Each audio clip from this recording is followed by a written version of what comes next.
Y'all, I wasn't even trying to cook a whole spread today, but tell me why my kitchen started acting like I was feeding a family reunion. Let me be real with y'all. When you're a single mama on one income, you don't get to just wing it every night. You gotta stretch, you gotta improvise, and you definitely can't be out here wasting food nor money. So today I thought that I was just gonna throw some barbecue burgers on the smokeless grill. Easy, right? But then I started looking around and I was like, nah, I can turn this into a full plate.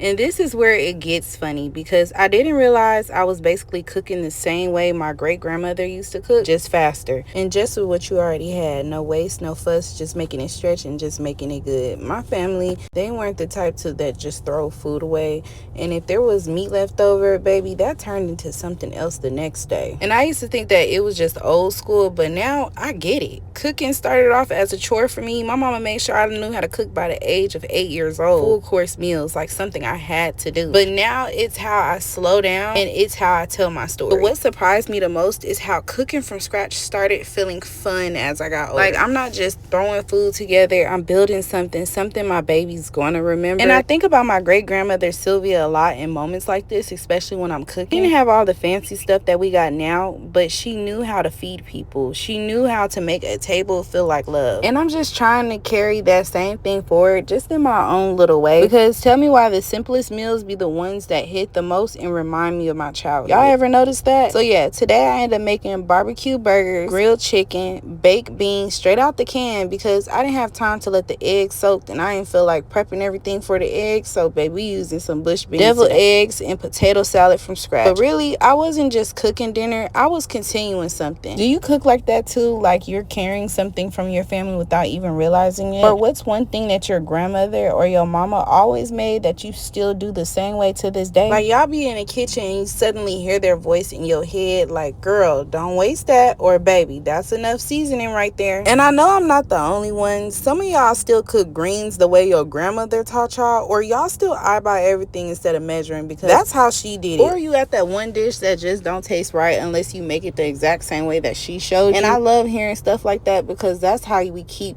those memories alive, not just in pictures, but in the food, in the smell, and the way that it tastes when it's right. I want you to share this video with somebody that cooks like that, your mama, your auntie, your great-grandmother, your grandmother, your cousin, whoever that taught you how to make something out of nothing.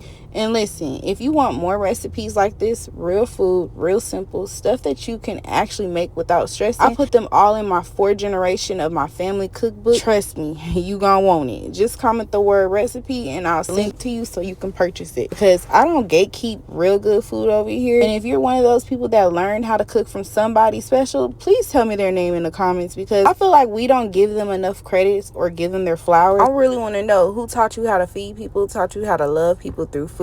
I'll go first. My mama.